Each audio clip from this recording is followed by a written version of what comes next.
This is Shout Podcast with Kim Robson, the official health and wellbeing podcast from the Firefighters Charity.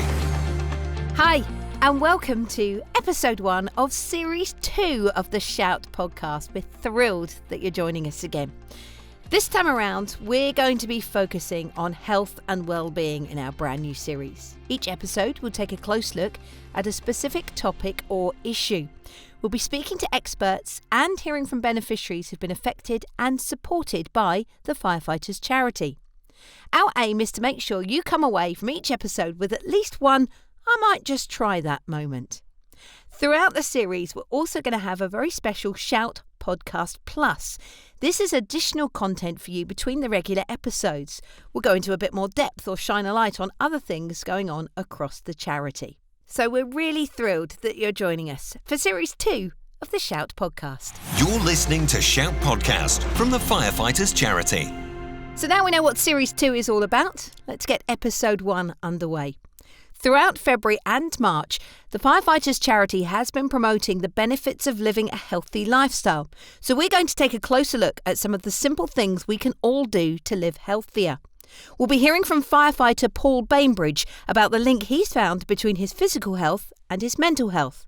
And we'll find out all about goal setting and that all-important motivation. But first up, I had the opportunity to chat with Liz James, an assessment practitioner, about changing your lifestyle habits, why we should do this and how we do this.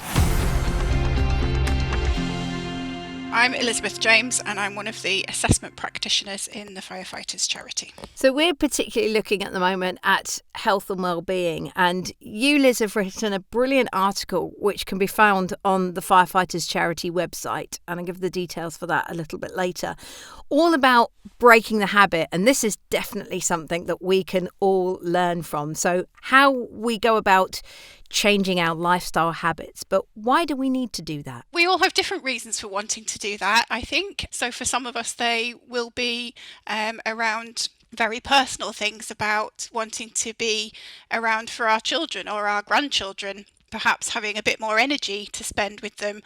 It might be because we are struggling perhaps with our mental health a little bit, and identifying that getting some more sleep or taking a walk in the afternoon would be just something really beneficial to us. So we all have really personal reasons for wanting to change, and I think it's really important to find what that reason is specifically for you, because that's going to improve your motivation towards doing that. But how do we change, Liz? So that's the big $1 million question there, isn't it? So I suppose there's a process for how we change, and the first thing is to identify what we want it to look like. So what would our life look like if we were to change? Think of it in terms of a journey, I suppose. So if you think about it in terms of the destination is what you want things to look like. So if you were planning a holiday, you might decide that you would like a really relaxing holiday on a beach somewhere near a pool. Wouldn't we all love that just now? Please. Yes, please, Liz. You might then start to narrow down where you might actually go.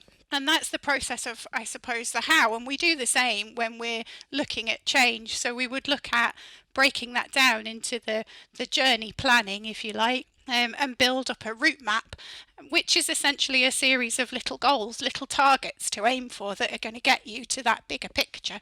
So it's really useful, I think, to think of all of the different options that you've got to get to where you want to go to. That analogy that you've used of thinking it as something that you really want at the end, and we all really want a holiday now, and turning it into something that's going to really help with your own health and well-being can only be a positive thing. Absolutely. And we can think about it as being, some of the small things. We don't always need to think really big. I think a lot of the time we sit and we'd go, I'd really love to lose 3 stone because I'm just going to feel a whole heap better if I do. I'm going to be able to fit in those jeans I've always wanted to, or whatever it is. But actually what we need to do is really identify, why do I really want to do that? What is it that's going to be really different about my lifestyle when I do that? And that's really going to help you with the motivation. And can we give ourselves a reward at the end? Because I would really love a bar of chocolate when I've done all this, please. Do you know what? Rewards are so important because our brain responds really well to it. So we need to reward ourselves because it's a mechanism for recognizing that we've achieved something, that we've carried on our journey, that we've achieved some success.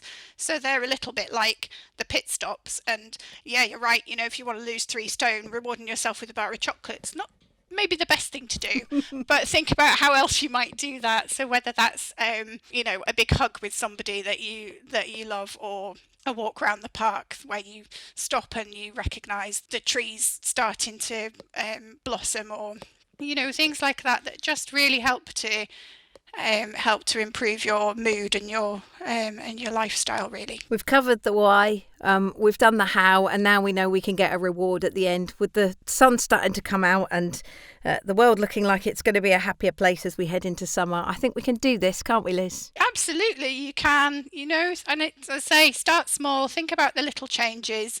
One of the tools we've used before is to think about, if I have a good day, what does that look like for me?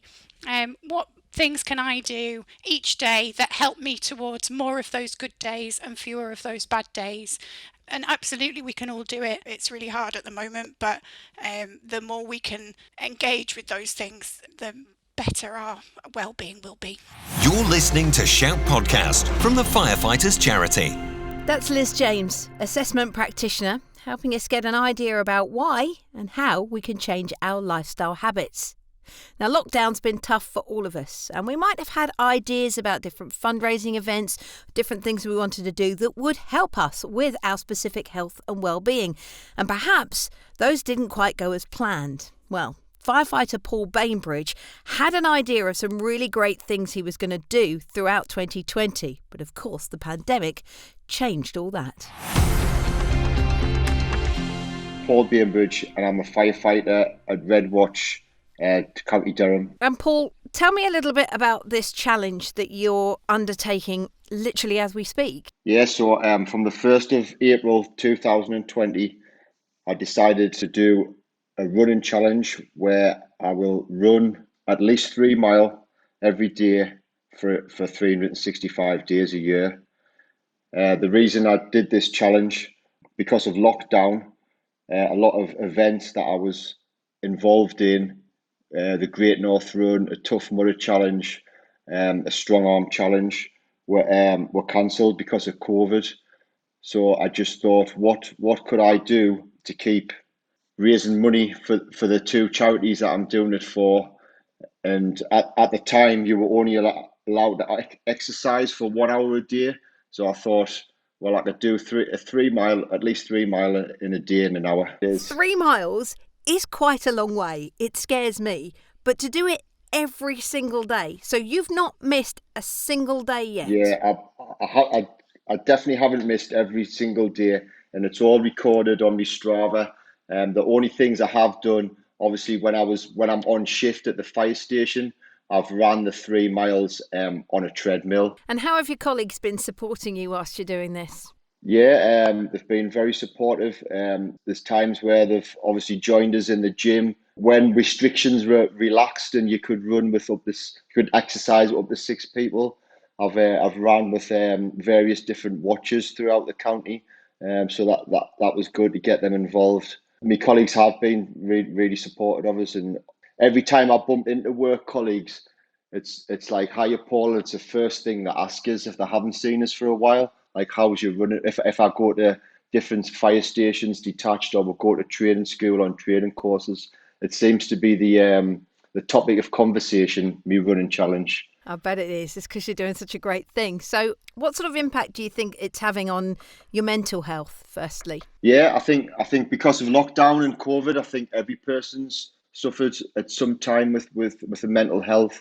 I've never suffered before with mental health, but I think during lockdown, it has been hard for everyone, including myself, that you can't go out and play normal sports. You can't meet your friends for a social drink.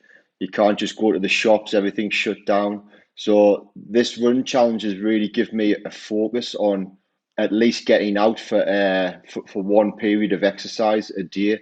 And I think I always feel better when I've come back from the run. So I think there is definitely a link between mental health and well-being and exercise. Yeah, I was going to ask you that. It's good that you say you feel better, because there must be some days where you just think, I just don't want to today. But if you think, Yeah, I know when I get home, I'm going to be proud of myself. Yeah. yeah, Yeah. there definitely has been days, not many, but there's definitely where I've been on a busy night shift at work. For whatever reason, I've woke up and thought, it's cold, it's wet outside. I really don't want to go out there and run 3 mile. But once I've got my running trainers on and running and waterproofs on, I've gone out there and I've definitely always felt better, no matter what the weather is.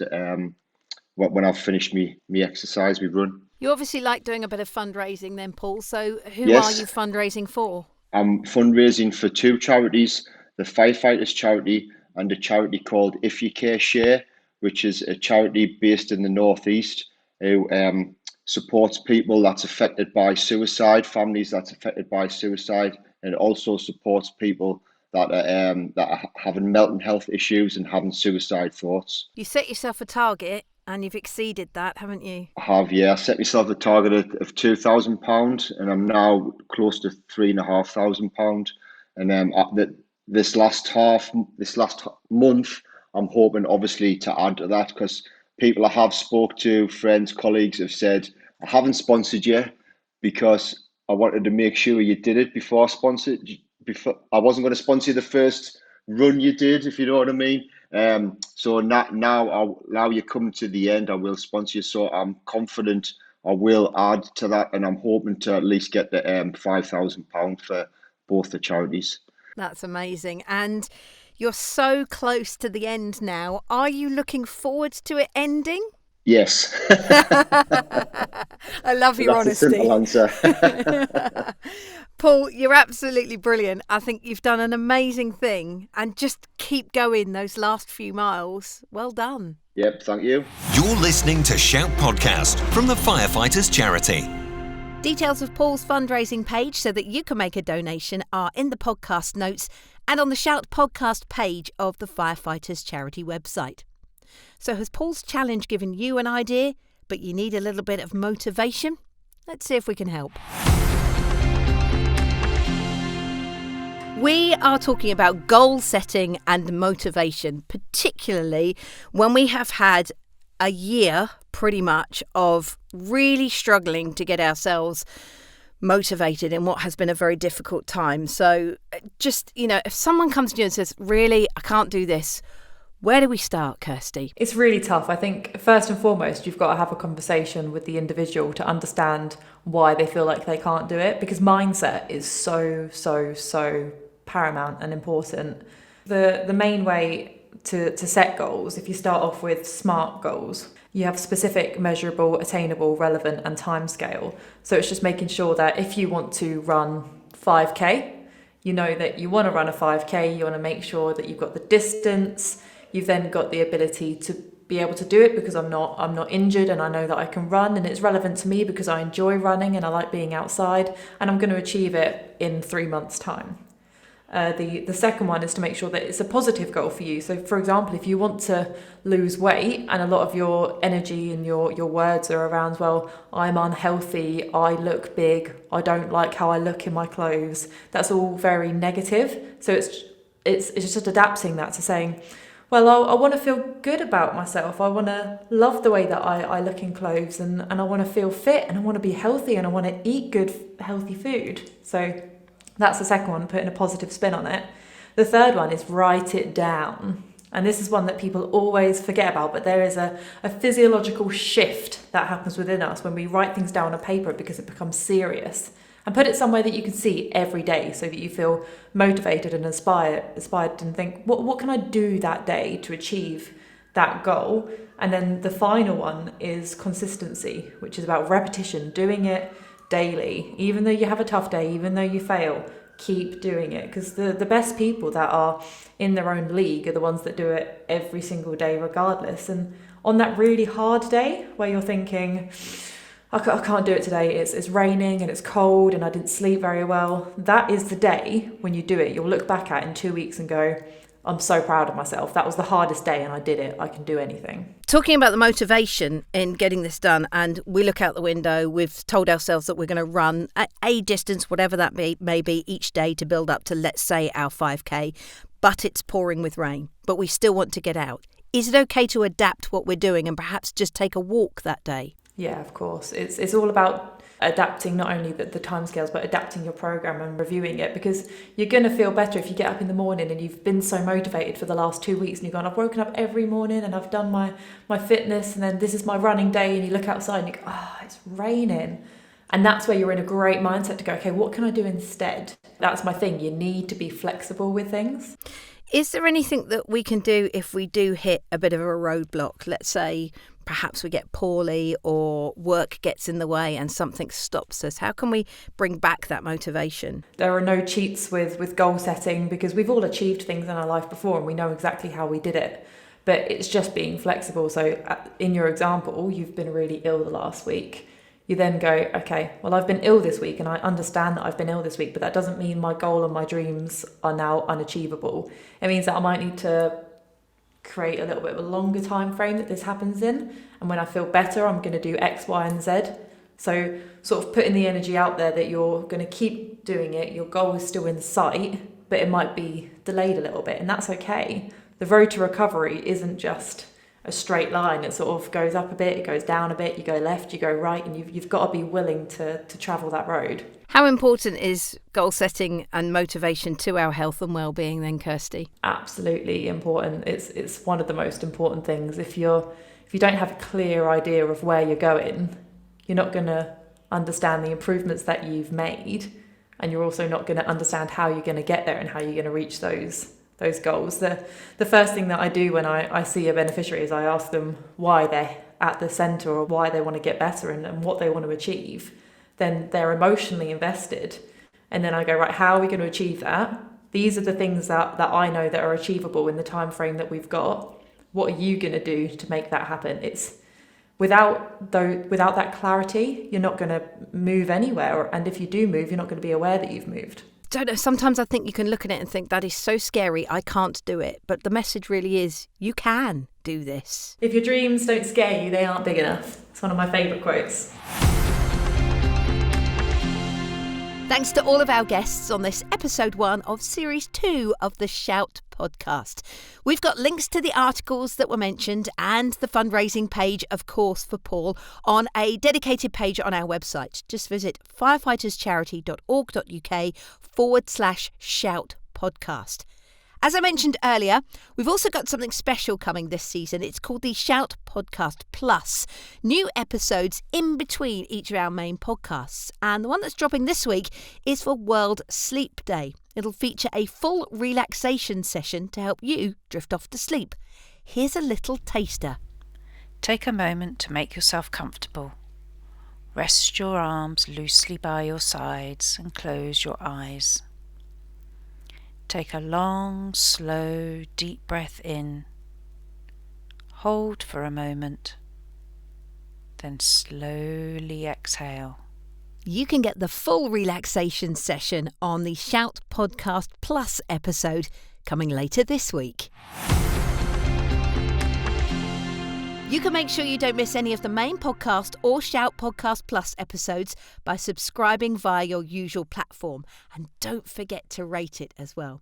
Coming up on the next episode in a fortnight's time, we'll be taking a closer look at physical activity, why it's important to be active, obviously for both your physical and mental health, and how you can find a form of physical activity that you enjoy. So thanks for joining me, and I'll see you next time. Take care. Shout Podcast. Please subscribe and review us wherever you get your podcasts, and check out firefighters.charity.org.uk to find out how the Firefighters Charity could support you.